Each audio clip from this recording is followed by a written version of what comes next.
नमस्कार दोस्तों, आप सभी को मेरे YouTube चैनल सौरभ एकेडमी पे स्वागत है। फ्रेंड्स, तो आज हम लोग जानने वाले हैं सीटेट सामाजिक अध्ययन के अंतर्गत जो जुलाई 2022 में प्रश्न पूछा गया है उसका हम लोग एक विस्तृत अवलोकन करेंगे, जिसमें सामाजिक विज्ञान के अंतर्गत 60 प्रश्न पूछा जाता है, जिसमें से 40 प्रश्न सीधे तौर पे इतिहास, भूगोल और राज्य व्यवस्था से पूछा जाता है। तो हम लोग इन्हीं 40 प्रश्नों का आज के वीडियो लेक्चर में देखेंगे। तो चलिए फ्रेंड्स, शुरू करते हैं। पहला क्वेश्चन है, भिलाई इस्पात कारखाना स्थित है, कहाँ स्थित है? तो छत्तीसगढ़ में स्थित है। इससे संबंधित कुछ एक्स्ट्रा फैक्ट देखेंगे। भिलाई इस्पात कारखाना छत्तीसगढ़ में स्थित है। भिलाई इस्पात संयंत्र की स्थापना 1955 में रूस के सहयोग से छत्तीसगढ़ के दुर्ग जिले में किया गया था तथा उत्पादन 1959 में प्रारंभ हुआ था। यह संयंत्र कोलकाता मुंबई रेल मार्ग पर स्थित है। यहाँ लौह अयस्क, डालडी, राजहारा खानों से कोयला को कोरबा और कारगाली खाने से प्राप्त होता है।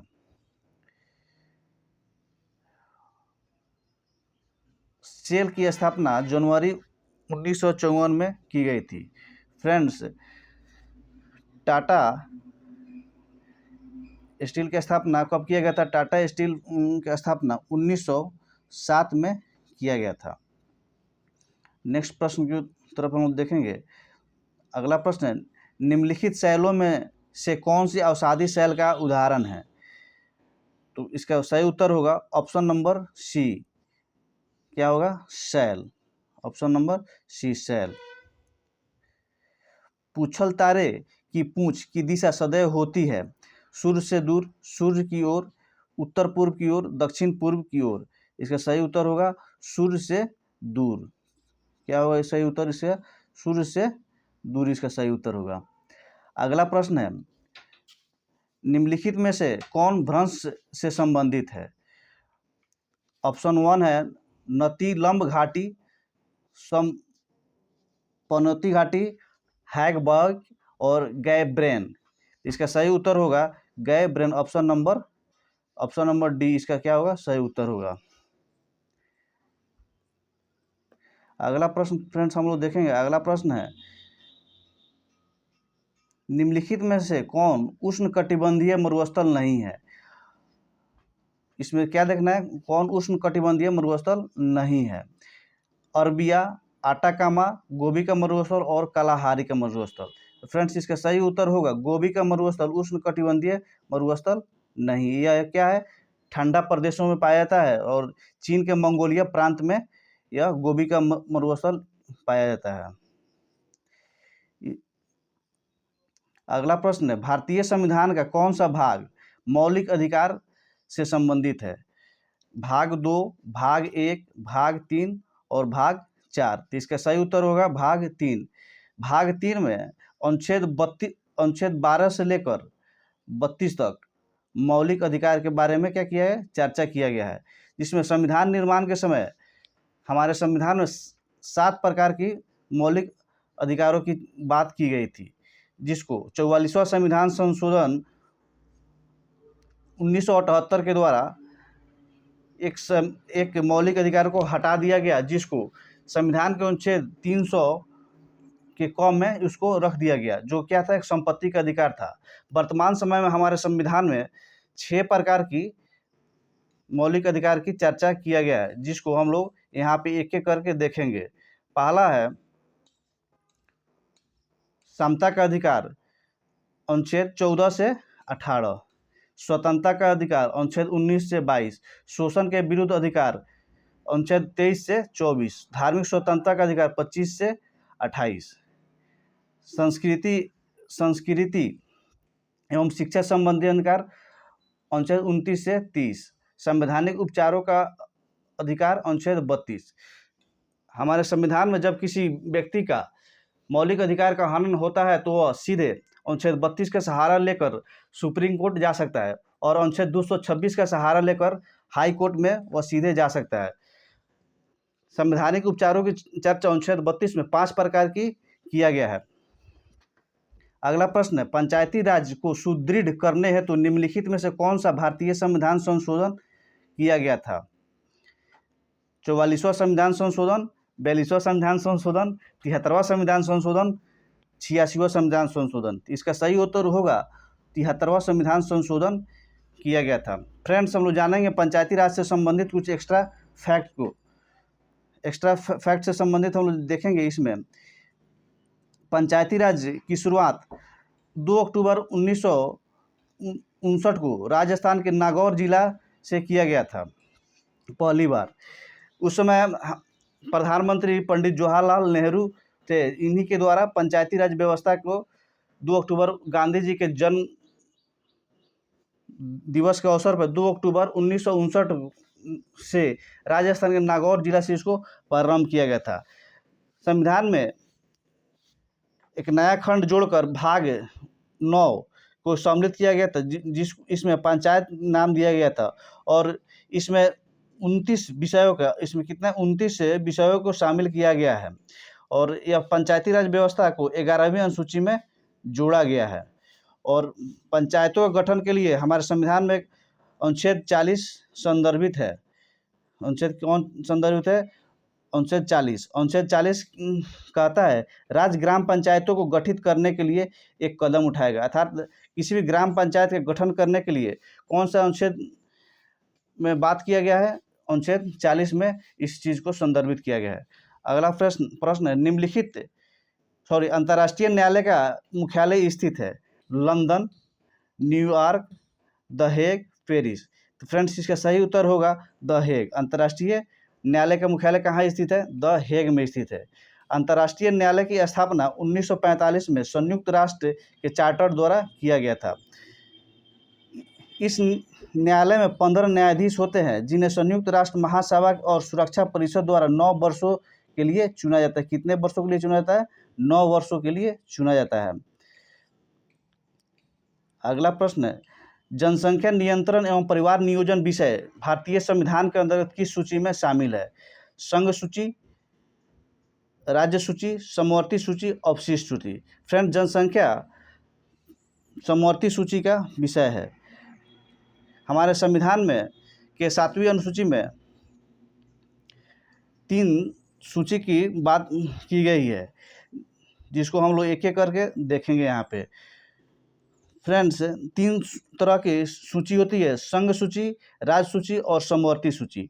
संघ सूची में मूल रूप से जब संविधान निर्माण के समय 97 विषय था, लेकिन वर्तमान समय में 100 विषय इसमें शामिल है। उसी तरह राज्य सूची में मूल रूप से जब संविधान निर्माण हुआ था तो उस समय 66 विषय उसमें शामिल था और वर्तमान में 61 विषय शामिल है। और समवर्ती सूची में 47 विषय अभी भी शामिल है। फ्रेंड्स, हम लोग इसमें देखेंगे आखिर कुछ महत्वपूर्ण उदाहरण को, जो संघ सूची में किस विषय को हम लोग सम्मिलित करते हैं।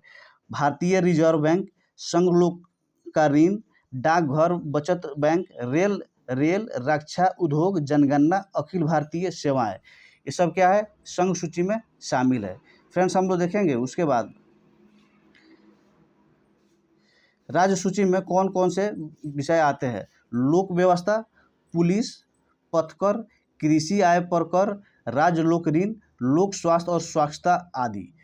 और समवर्ती सूची में देखेंगे, समवर्ती सूची उसको बोलते हैं जिस पे राज्य और संघ दोनों एक साथ मिलकर उस पर कानून बना सकते हैं, उसको क्या बोलते हैं? समवर्ती सूची बोलते हैं। जैसे बाट माप, जिसके अंतर्गत मापकों का नियत किया जाना, सामाजिक सुरक्षा और सामाजिक बीमा नियोजन, जन्म मरण सांख्यिकी, यानी कि जैसे जन्म प्रमाण पत्र और जैसे मृत्यु प्रमाण पत्र, सब क्या है? अर्थात इसको एक बार में सम्मिलित रूप से बोले तो जनगणना क्या है? समवर्ती सूची का विषय है, जिस पे चाहेगी तो कोई राज्य भी उस पर अपना एक कदम शुरू कर सकती है। जैसे कि अभी हाल फिलहाल में यूपी ने 2 चाइल्ड पॉलिसी को लागू किया था। इससे क्या संदर्भित होता है कि राज्य भी चाहेगी तो जनसंख्या को नियंत्रित करने में अपने स्तर पर वो कदम उठा सकती है। अगला प्रश्न है, निम्नलिखित में से कौन सा निदेशक सिद्धांत विदेश नीति से संबंधित है? अनुच्छेद 49, अनुच्छेद 48, अनुच्छेद 50, अनुच्छेद 51। फ्रेंड्स, तो इसका सही उत्तर होगा अनुच्छेद 51। अनुच्छेद नीति निर्देशक तत्व के अंतर्गत आता है। अनुच्छेद 51 नीति निर्देशक तत्व के अंतर्गत आता है, जिसमें विदेश नीति के बातों की चर्चा किया गया है। अगला प्रश्न है, जनसंख्या नियंत्रण एवं परिवार नियोजन विषय भारतीय संविधान के अंतर्गत किस सूची में शामिल किया गया। फ्रेंड्स, तो अभी हमने इस पे चर्चा किया है कि जनसंख्या नियंत्रण किस सूची का विषय है। तो फ्रेंड्स, इसका उत्तर आप लोग कमेंट में बताइएगा। 99 नंबर प्रश्न, इसका हम अभी उत्तर नहीं दे रहे हैं, इसको आप लोग कमेंट में बताइएगा इसका सही उत्तर होगा क्या। क्या यह संघ सूची में होगा, क्या यह राज्य सूची में होगा, या राज्य सूची में होगा, या अपशिष्ट सूची विषय में होगा। इसका उत्तर हम अभी नहीं बता रहे हैं, इसको आप लोग कमेंट में बताइएगा 99 नंबर प्रश्न का, कि जनसंख्या नियंत्रण किस सूची का विषय है। अगला प्रश्न है,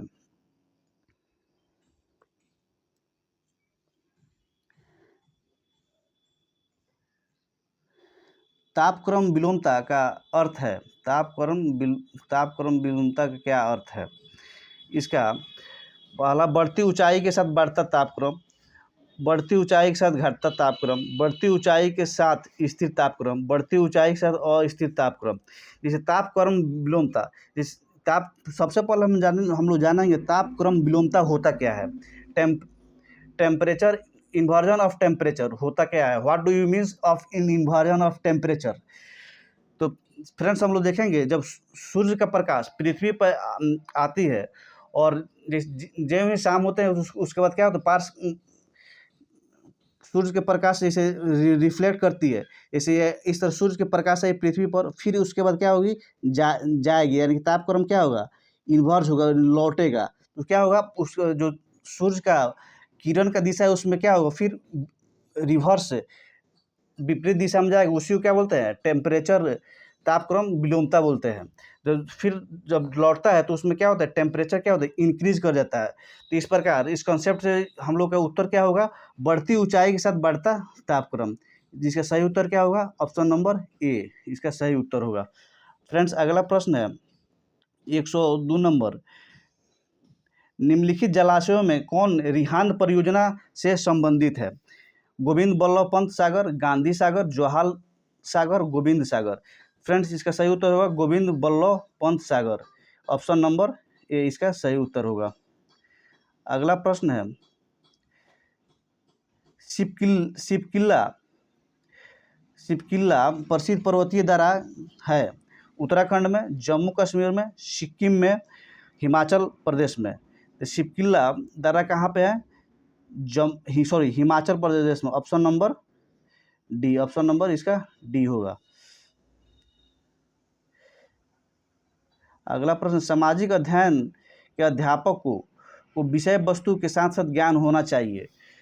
शिक्षण विधियों का, शिक्षा के उद्देश्यों का, शिक्षण तकनीकों का, इनमें से कोई नहीं।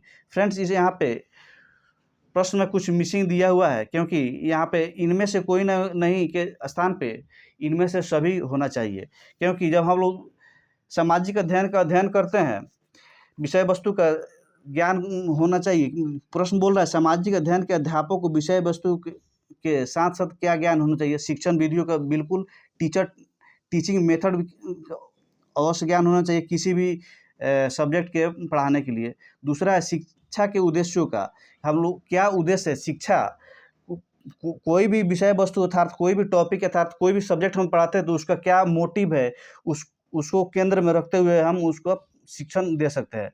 और शिक्षण तकनीक का, यानी कि टीचिंग टेक्नोलॉजी, किस टेक्नोलॉजी का हम लोग इस्तेमाल कर रहे हैं, कितना मात्रा में हम लोग टेक्नोलॉजी का इस्तेमाल कर रहे हैं, उसका हम लोग वहाँ पर विशेष ध्यान संदर्भित करते हैं। इसलिए इसका फ्रेंड्स इसका उत्तर होगा इनमें से सभी। क्या होगा, इनमें से सभी तीनों विधि जो है ना, इसका हम लोग शिक्षण टीचिंग मेथड में उपयोग करते हैं। सामाजिक अध्ययन को जब हम लोग टीचिंग करते हैं। फ्रेंड्स, हम लोग फिर अगले प्रश्न की तरफ मूव करते हैं। अगला प्रश्न है, भूगोल शिक्षण हेतु सर्वाधिक उपयोग सामग्री है। भूगोल शिक्षण हेतु सर्वाधिक उपयोगी सामग्री है? मानचित्र, कैलेंडर, फ्लैश कार्ड, बैरोमीटर।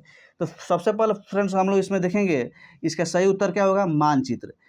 भूगोल को अध्ययन करने के लिए क्या होना चाहिए? मैप का होना अति आवश्यक, अति नितांत आवश्यक है, जिसके द्वारा हम लोग भूगोल को हम लोग अच्छी तरह से पढ़ सकते हैं। फ्रेंड्स, हम लोग यहाँ पे जानेंगे मैप कितने प्रकार के होते हैं। मैप को 3 भागों में बांटा गया है: पॉलिटिकल मैप, फिजिकल मैप और थीमेटिकल मैप।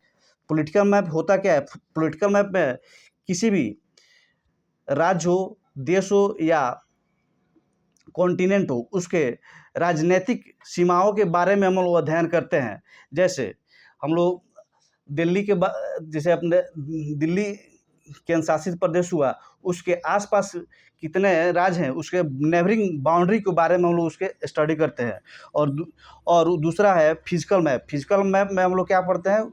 उसमें पर्वत, पठार, झील, नदी इत्यादि के बारे में उसमें अध्ययन करते हैं कि कौन सी नदी किस रास्ते से होते हुए जाती है और कौन पठार कहाँ पे स्थित है।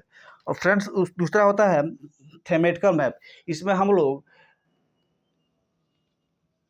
औद्योगिक मैप और रेल नेटवर्क परिपथ यानी कि ट्रांसपोर्टेशन के नेटवर्क के बारे में उसमें हम लोग उसका अध्ययन करते हैं।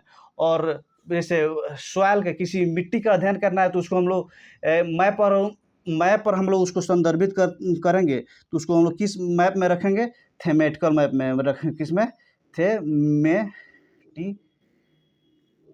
मैप में उसको रखेंगे। फ्रेंड्स, अगला प्रश्न है, अष्टाध्यायी के लेखक थे? पाणिनि, वेद व्यास, शुक्रदेव, वाल्मीकि। अष्टाध्यायी के लेखक कौन थे? पाणिनि थे। कौन थे? Option number A. इससे संबंधित और इसमें पुस्तक और लेखक है जिसको हम लोग इस पे एक नज़र से अवलोकन करेंगे और इसको हम लोग देखेंगे। महाभारत को किसने लिखा था? वेद व्यास। रामायण को किसने लिखा था? वाल्मीकि। पंचतंत्र को किसने लिखा था? विष्णु शर्मा। प्रेम वाटिका को किसने लिखा था? रस खान। 10 कुमार चरित्रम को दांडी। अष्टाध्यायी को पाणिनि। मुद्रा राक्षस को विशाख दत्त। अर्थशास्त्र को चाणक्य। चाणक्य का एक दूसरा नाम क्या है? विष्णुगुप्त। अगला प्रश्न है, द्वितीय बौद्ध संगति का आयोजन किसके राज्यकाल में हुआ था? महापद्मनंद, उदयभद्र, शिशुनाग, कलाशोक। इसका फ्रेंड्स सही उत्तर होगा कलाशोक। और इसको हम एक फ्रेंड्स बौद्ध संगीति का आयोजन 4 बार किया गया है, जिसमें 3 आयोजन बिहार में किया गया है और 2 आयोजन बिहार से बाहर अर्थात कुंडलग्राम जम्मू कश्मीर में किया गया है। फ्रेंड्स, हम लोग यहाँ पे एक चार्ट के माध्यम से बौद्ध धर्म के चारों सभाओं का एक नज़र से अवलोकन करेंगे और इस पर गहन दृष्टिपात करते हुए एक एक पॉइंट को बौद्ध धर्म से संबंधित एक बार नज़र डालते हैं। चलिए दोस्तों, शुरू करते हैं। प्रथम बौद्ध संगीति कब हुआ था? 483 ईसा पूर्व में। कहाँ पे हुआ था? राजगीर में हुआ था, जो कि कहाँ स्थित है? बिहार में स्थित है। उस समय अध्यक्ष कौन थे? महाकश्यप थे। किसके शासनकाल में प्रथम बौद्ध संगति हुआ था? अजातशत्रु के शासनकाल में। दूसरा बौद्ध संगति कब हुआ था? 383 ईसा पूर्व में हुआ था। कहाँ हुआ था? वैशाली। वैशाली कहाँ है? बिहार में स्थित है। उस समय अध्यक्ष कौन थे? सुबा कामी इसमें लिखा है, लेकिन सावा कामी भी होता है।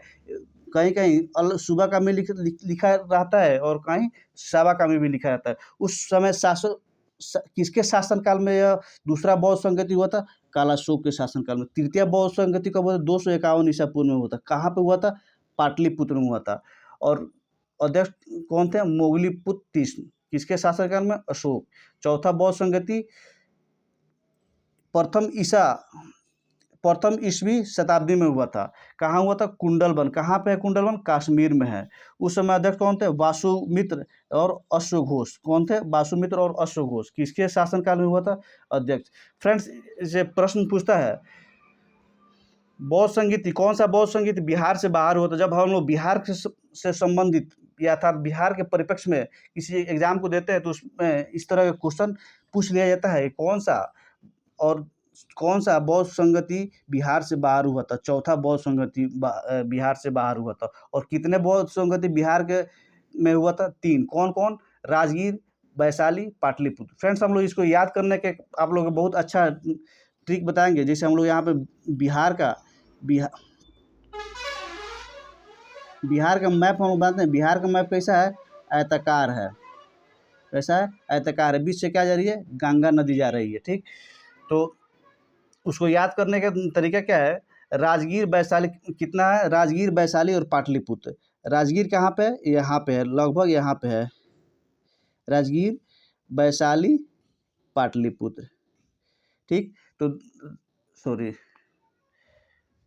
राजगीर, वैशाली, पाटलिपुत्र। राजगीर, वैशाली और पाटलिपुत्र। और चौथा बौद्ध संगति में क्या हुआ था? बौद्ध धर्म दो भागों में बट गया था, हीनयान और महायान में क्या हुआ था? बट गया था। हीनयान और महायान में बट गया था। अगला प्रश्न है, अकबर ने इबादत खाना का निर्माण करवाया था? फतेहपुर सीकरी में, आगरा में, दिल्ली में, सिकंदरा में। तो इसका सही उत्तर होगा फतेहपुर सीकरी में अकबर ने इबादत खाना का निर्माण कराया था। इबादत खाना, अकबर ने इबादत खाना का निर्माण फतेहपुर सीकरी में करवाया था, जिसका अर्थ होता है पूजा का घर। इसका निर्माण 1575 ईस्वी में किया गया था। इसका निर्माण कब किया था? 1575 ईस्वी में किया गया था। इबादत खाना में अकबर विभिन्न धर्मों के विद्वानों के साथ चर्चा करते थे। एक नजर देख लेते हैं कौन कौन सा। इमारत मध्यकालीन समय में था। दिल्ली सल्तनत और मुगल काल के समय में इमारत और निर्माणकर्ता और स्थान को एक नज़र से अवलोकन करते हैं। ताजमहल का निर्माण किसने बनवाया था? शाहजहां। कहाँ स्थित है ताजमहल? आगरा में। लाल किला को किसने बनाया था? शाहजहां। कहाँ स्थित है? दिल्ली में। अकबर का मकबरा कहाँ है? किसने बनवाया था? जहांगीर। कहाँ है? सिकंदरा में है। पुराना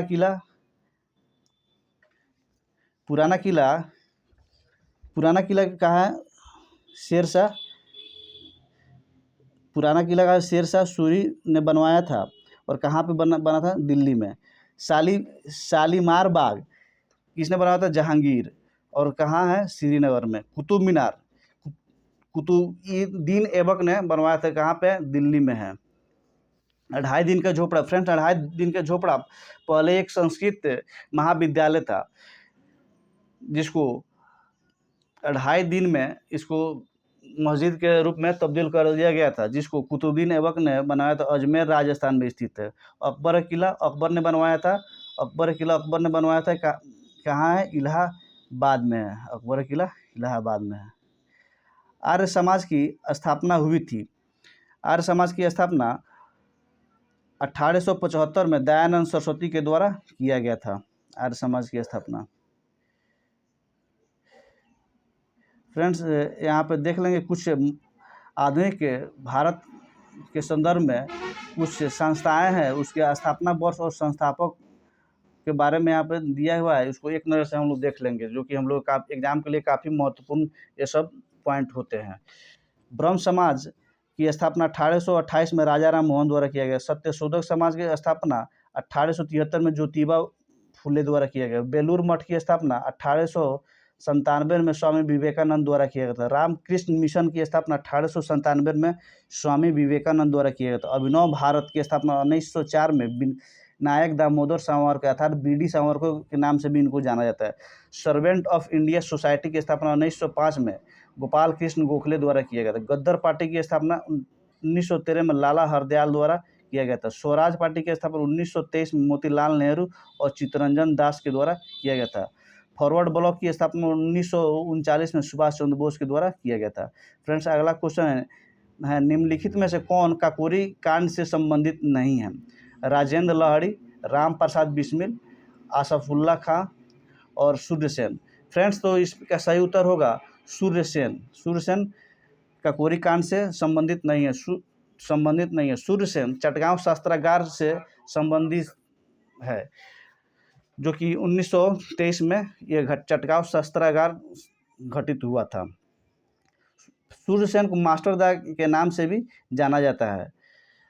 और चटगांव शस्त्रागार लूट कब हुआ था? 18 अप्रैल 1930 को हुआ था।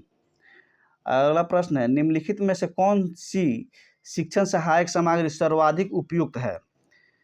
विश्व का प्राकृतिक मानचित्र, विश्व का राजनैतिक मानचित्र, ग्लोब, इनमें से कोई नहीं। तो इसका सही उत्तर होगा ग्लोब, ऑप्शन नंबर सी।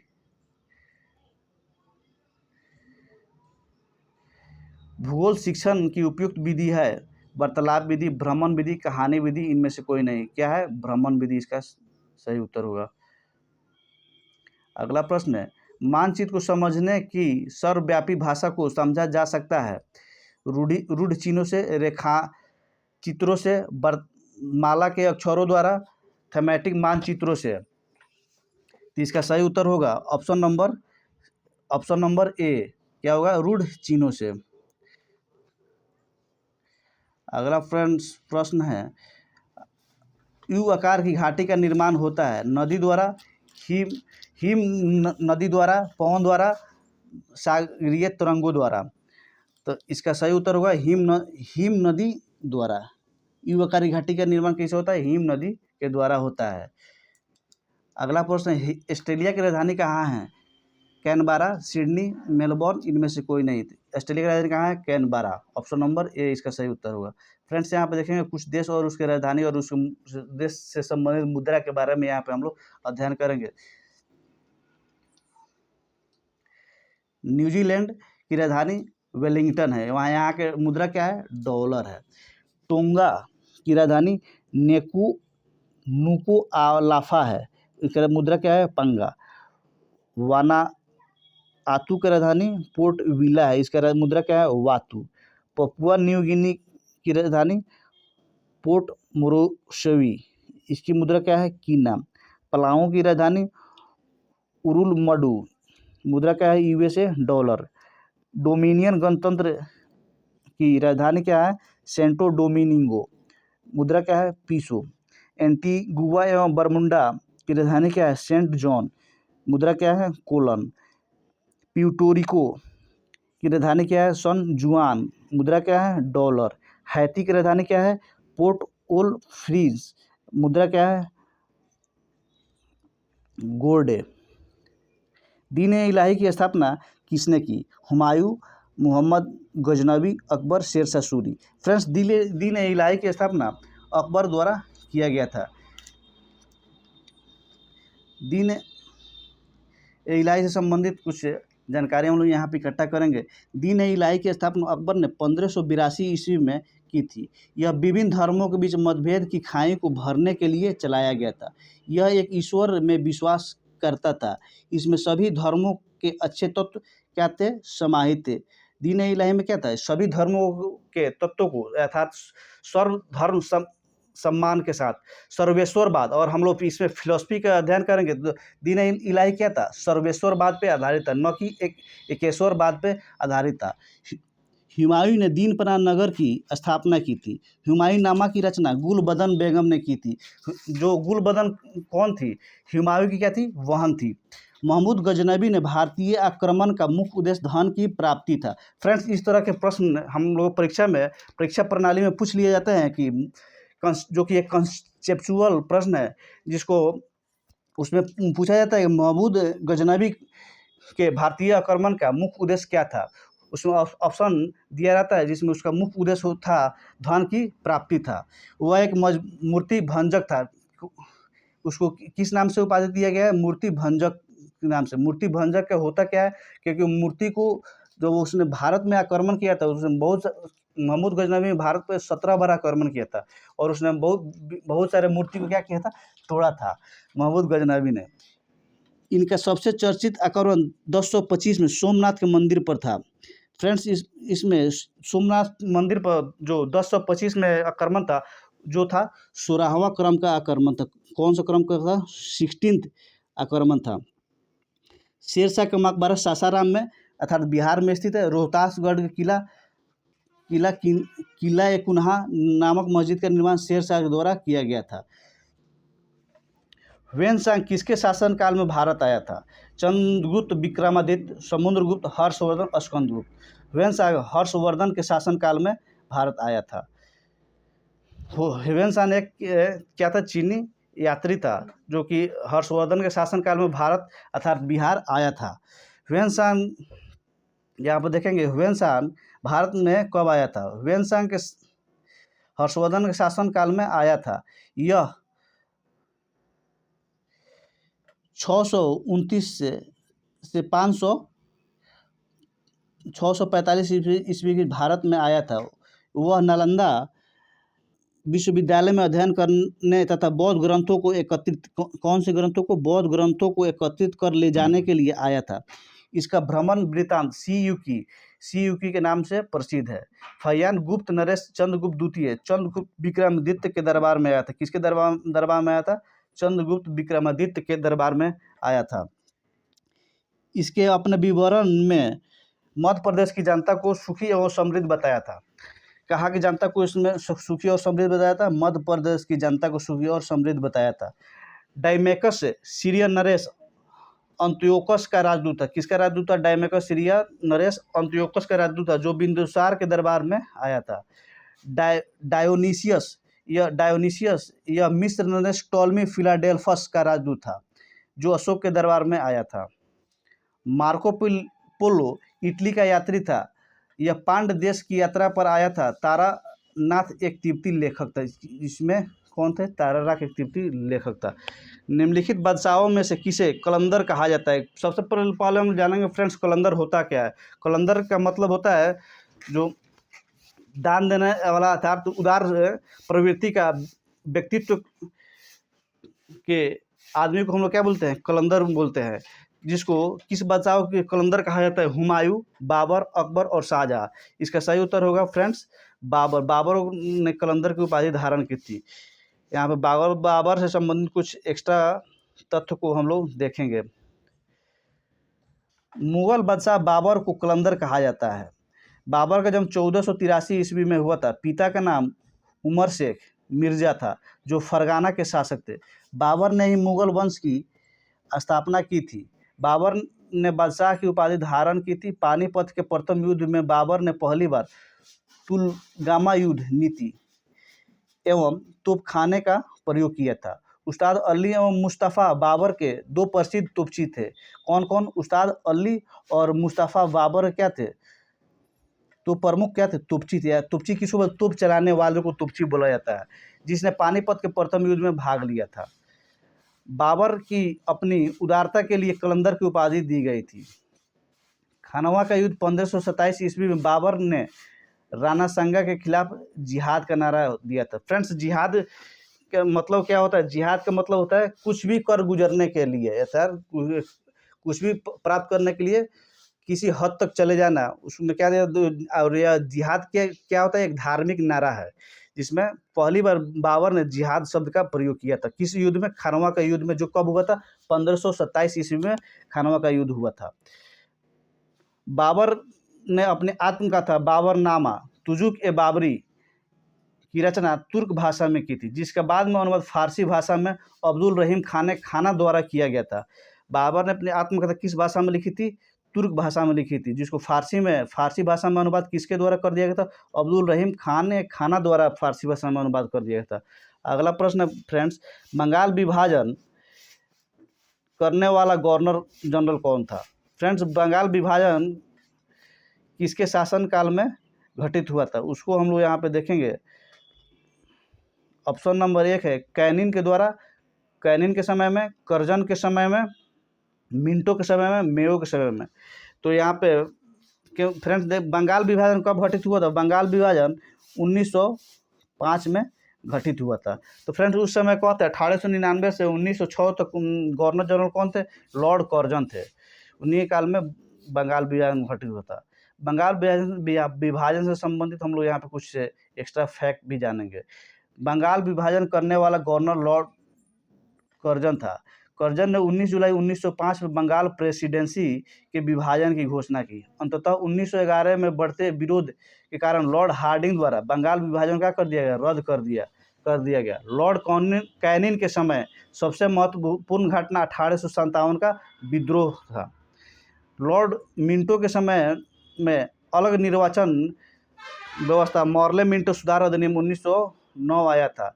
इसमें पहली बार सांप्रदायिक तौर पे निर्वाचन की व्यवस्था की गई थी, अर्थात हिंदू और मुस्लिमों के लिए निर्वाचन पद्धति की शुरुआत किया गया था। कब? लॉर्ड मिंटो के शासनकाल में 1909 में किया गया था। लॉर्ड मेयो के समय प्रथम जनगणना 1872 में करवाई गई थी। प्रथम जनगणना कब किया गया था? लॉर्ड मेयो के शासनकाल में 1872 में किया गया था। फ्लोरेंस नाइटिंगेल ने रिपन को भारत का उदारक की संज्ञा दी थी। क्यों दी थी? क्योंकि रिपन ने भारत के संदर्भ में बहुत से कल्याणकारी और भारत के हित में योजना चलाई थी, जिससे फ्लोरेंस नाइटिंगेल ने रिपन को जाते जाते क्या कर दिया था? भारत के उदारक, जिसमें भारत का बहुत सा उद्धार हुआ था, भारत के हित में बहुत सी योजनाएं थी जो कि भारत के दूरगामी आगे बढ़ाने में सहायक दिखती है, जिसका बहुत और महत्वपूर्ण क्या है? प्रथम जनगणना की शुरुआत किया था, यानी कि जनसंख्या को काउंटिंग करने का काम सर्वप्रथम गुलाम भारत में किसने किया था? लॉर्ड मेयो ने शुरू किया था 1872 में। फ्रेंड्स, और आज का आखिरी प्रश्न है, कुंवर सिंह किस राज्य के जमींदार थे? जगदीशपुर, बैरकपुर, अवध, बिठूर। फ्रेंड्स, इसका सही उत्तर होगा जगदीशपुर। जगदीशपुर कहाँ है? बिहार में है। कहाँ पे है? बिहार में जगदीशपुर आता है, जो कि वर्तमान समय में आरा में पड़ता है। और जगदीशपुर, कुंवर सिंह क्या थे? जगदीशपुर के एक जमींदार थे, और जिसके 1857 क्रांति के समय उन्होंने अंग्रेजों के खिलाफ यहाँ पे बढ़ चढ़ के हिस्सा लिया था और अंग्रेजों के खिलाफ उन्होंने युद्ध किया था। कुंवर सिंह से संबंधित यहाँ पे कुछ एक्स्ट्रा फैक्ट जानेंगे। कुंवर सिंह जगदीशपुर राज्य के जमींदार थे। 1857 के क्रांति में जगदीशपुर, बैरकपुर, अवध, बिठूर का कुछ न कुछ अपना एक महत्व था। जैसे जगदीशपुर का नेतृत्व कौन कर रहे थे? कुंवर सिंह कर रहे थे। फ्रेंड्स, जब 1857 क्रांति शुरू हुआ था, 10 मार्च 1857 से यह क्रम मेरठ से क्या हुआ था? शुरू हुआ था, जो कि एक चर्बी वाला कांड के नाम से भी जाना जाता है, जिस आंदोलन का सिंबल था रोटी और चपाती था। उसके आंदोलन का सिंबल क्या था? रोटी और चपाती था। और इसे चर्बी, गाय और सुअर का चर्बी लगे कारतूस इसमें शामिल होते थे, जिसके कारण ये क्या हुआ? आंदोलन विद्रोही हो गया। 29 मार्च 1857 को मंगल पांडे नामक एक सैनिक ने गाय की चर्बी मिले कारतूसों को मुंह से काटने से स्पष्ट मना कर दिया। 10 मई 1857 के दिन मेरठ की पैदल टुकड़ी 20 नेटिव इन्फेंट्री से 1857 की क्या हुई? शुरुआत हुई। 1857 की शुरुआत हुई। दिल्ली का नेतृत्व बहादुर शाह जफर ने किया था। लखनऊ का नेतृत्व बेगम हजरत महल ने किया था। 1857 क्रांति समय भारत के गवर्नर जनरल कैनिंग और इंग्लैंड के प्रधानमंत्री के कौन थे? पार्म स्टोन थे। फ्रेंड्स, इस तरह भी प्रश्न पूछ लिया जाता है। 1857 क्रांति समय इंग्लैंड के प्रधानमंत्री कौन थे?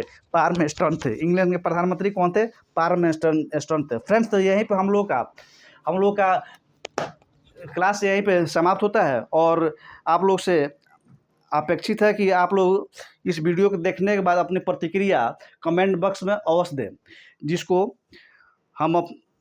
जिससे होता क्या है, मुझे एक आंतरिक अभिप्रेरणा अर्थात हमको मोटिवेशन मिलती है, और आप लोगों के कमेंट की अपेक्षा मुझे रहेगी। धन्यवाद।